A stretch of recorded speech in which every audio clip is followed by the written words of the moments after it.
Question answer series में आपका फिर से स्वागत है। हमारे साथ डॉक्टर ज्योति हैं, डॉक्टर ज्योति पंचकर्मा आयुर्वेदा क्लिनिक, महालक्ष्मी नगर, इंदौर से। मैम, एक सवाल और हम लोगों को बड़े चिंता में डाल रहा है। कोरोना की पहली लहर तो हमने स्ट्रिक्ट लॉकडाउन, कड़े नियम और फिर बहुत सारी चीज़ों को करते हुए हमने 2020 निकाला।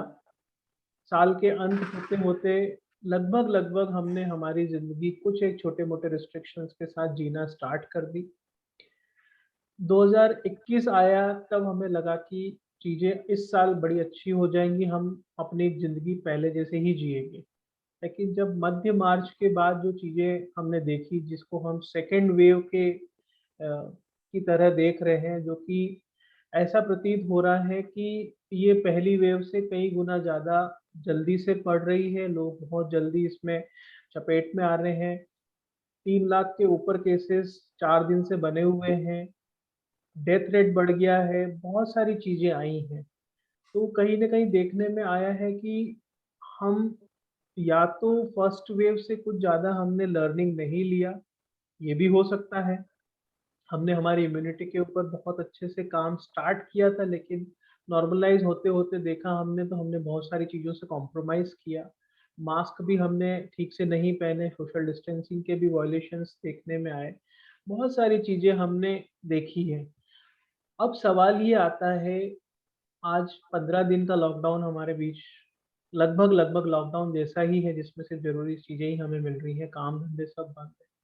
चिंता का एक कारण ये भी है कि क्या हमें आगे की ज़िंदगी ऐसे ही जीनी है, या कई बार ये भी सुनने में आता है कि थर्ड वेव भी आएगी, फोर्थ वेव भी आएगी, तो ये कब तक और कैसे चलेगा? क्या आयुर्वेद में ऐसा कोई तरीका है जिससे कि हम जो भी हमने अभी तक हमारे शरीर की इम्यूनिटी डाउन करने के लिए, जो भी हमारे लाइफ़स्टाइल में चीज़ें हमने गड़बड़ करी हैं, या क्या हम कुछ ऐसा करना अब इस सेकंड वेव के साथ शुरू कर दें, स्ट्रिक्टली शुरू कर दें, ताकि हमें थर्ड वेव का सामना ना करना पड़े? तो आयुर्वेद उसको कैसे देखता है? साथ ही हम आपसे ये जानना चाहेंगे कि पंचकर्म के कैसे रिज़ल्ट हैं, वमन और विरेचन जो डिटॉक्सिफिकेशन की प्रक्रिया बताई गई है, जो कि हमें एक तरीके से हमें शुद्ध बनाए रखती है, हमारी इम्यूनिटी को स्ट्रॉन्ग करती है। इन सारी चीज़ों में हम ये जानना चाहते हैं कि हम ये तो फिर भी झेल रहे हैं, बड़ा हार्ड है, ये सुनने में आता है कि जब मृत्यु दर बढ़ गई है, हमारी संवेदनाएँ सबके साथ है, लेकिन कहीं न कहीं हमें जीने का नया तरीका जानना होगा, समझना होगा, ये बहुत ही हाई टाइम है। ऐसे लोगों को ज़रूर अपने बारे में सोचना चाहिए जो अभी लो रिस्क में हैं या जिनको कोरोना नहीं हुआ है। हमारी सबकी ये अपेक्षा है कि वो इन सब चीज़ों से बचे रहें। तो उस लिए आपका आयुर्वेदिक चिकित्सक होने के नाते क्या एक मार्गदर्शन है, जो कि हमें अब गाँठ बाँध लेनी चाहिए? इस टॉपिक के हिसाब से हमें आपसे क्या समझना और सुनना चाहिए? सर आयुर्वेद में देखिए कि मैंने पहले एक मेरा वीडियो बनाया था फर्स्ट वेव के टाइम।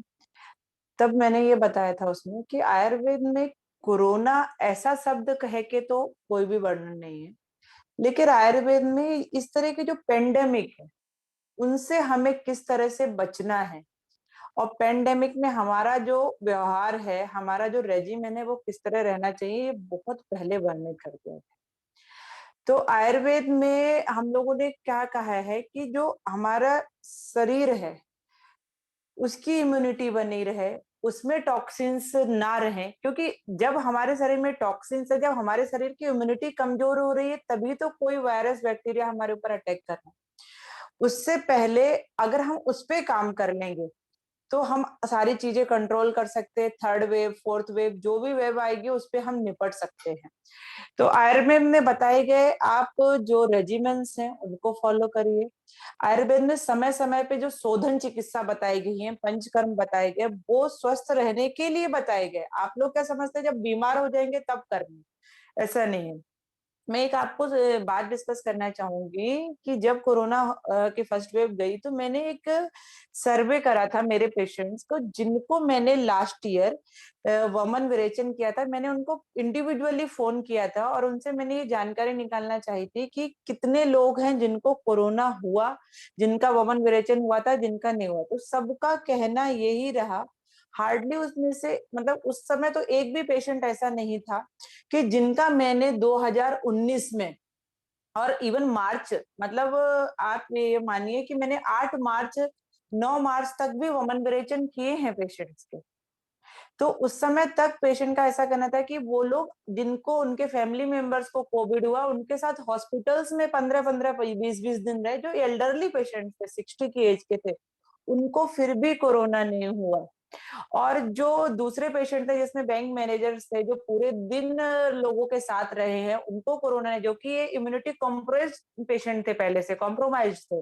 कोई सोरियासिस का पेशेंट था, कोई अस्थमा का पेशेंट था, लेकिन इन किसी को भी कोरोना नहीं हुआ था। तो इस सबसे मैंने एक ये निष्कर्ष निकाला कि जो लोग समय समय पे पंचकर्म या आयुर्वेद ने बताई हुई जो रेजिमेन, मैं चिकित्सा की बात भी नहीं कर रही हूँ, जो दिनचर्या जिस तरह से हमें लाइफ किस तरह होनी चाहिए थी, समय समय पे हमारा शोधन होना चाहिए, पंचकर्म है, वमन विरेचन है, बस्ती रक्त मोक्षण, नस्य है, वो अगर हम फॉलो कर लेंगे, आयुर्वेद ने बताए गए आहार की जो विशेषताएं बताएगी किस तरह से लेना, अगर वो सारी चीजें हम फॉलो कर लेंगे, तो हम थर्ड वेव से लड़ने के लिए भी खुद को सक्षम महसूस करेंगे। रही बात इस सिनेरियो की, देखिए इसमें मैंने अभी आपसे इतने सारे केस डिस्कस कर लिए, उसमें मैंने ये नहीं बोला कि आयुर्वेद में कोरोना वर्णित है, कोरोना के हिसाब से मैंने दवाई दी। आयुर्वेद ने क्या करा, जो ज्वर बताया गया है उसके आयुर्वेद ने बहुत चिकित्सा बताए। हमारा जब चिकित्सा स्थान स्टार्ट होता है तो पहले क्या है, ज्वर की चिकित्सा है। तो जब हम लोग कॉलेज में पढ़ते थे, हम लोगों को बहुत बोरिंग लगता था, तो हम लोग भी यही सोचते थे कि क्या ज्वर के बारे में इतना पढ़ना, एक क्रोसिन तो ही खानी है और क्या करना है।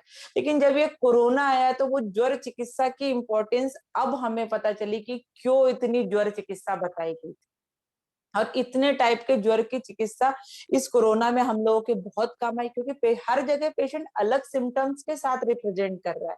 कुछ लोगों को ज्वर में जलन हो रही है, तो कुछ लोगों को ठंड लग रही है, तो किसको कहाँ पे क्या देना है, किसका ज्वर किस धातु तक गया है, वो आयुर्वेद ने बताया। दूसरा, जो लास्ट में पेशेंट का सेचुरेशन कम हो रहा है या सांस लेने में दिक्कत हो रही है, ऑक्सीजन लेवल डाउन हो रहा है, उसकी चिकित्सा हम लोग श्वास चिकित्सा, जो हमारे आयुर्वेद में श्वास रोग के नाम से एक चिकित्सा स्थान में चैप्टर है, उसकी चिकित्सा के हिसाब से कर रहे हैं। देखिए आयुर्वेद में भी बताए, आयुर्वेद में हर चीज क्यूरेबल है ऐसा बिल्कुल नहीं है। आयुर्वेद में भी महाश्वास, अभी आयुर्वेद ने क्या बताया कि जो महाश्वास लास्ट की स्टेज आती है कि पेशेंट वेंटिलेटर पे भी जाने के बाद भी वो रिस्पॉन्ड नहीं कर रहा है, उस अवस्था को आयुर्वेद में महाश्वास के नाम से वर्णित किया गया, और वो चिकित्सा उन्होंने बताई ही नहीं है। कहा है कि कितनी भी चिकित्सा करने के बाद महाश्वास जो रोग है वो असाध्य है। तो आयुर्वेद में सारी चीजें सेम उसी नाम से की होंगी ऐसा नहीं है, लेकिन आयुर्वेद ने लक्षणों के हिसाब से, वो उस पेशेंट की सिचुएशन के हिसाब से, उस पेशेंट के बॉडी टाइप के हिसाब से चिकित्सा बताई गई है, तो इसलिए हम लोग कोरोना के पेशेंट को ठीक कर पा रहे हैं। दूसरा, दूसरी वेव से लड़ने के लिए हमें हमारी इम्यूनिटी स्ट्रॉन्ग करनी है, समय समय पे आप लोग शोधन कराइए। आयुर्वेद ने बताएगी दिनचर्या, ऋतुचर्या और आहार से रिलेटेड जितने भी नियम है उन सबका फॉलो करिए, योग करिए, और इस सब करके आप सारी चीजों से, कोरोना जैसे बहुत सारे वायरस आने वाले हैं, उन सब से हम अपने शरीर को स्वस्थ रख सकते हैं और अपनी इम्यूनिटी स्ट्रॉन्ग कर सकते हैं।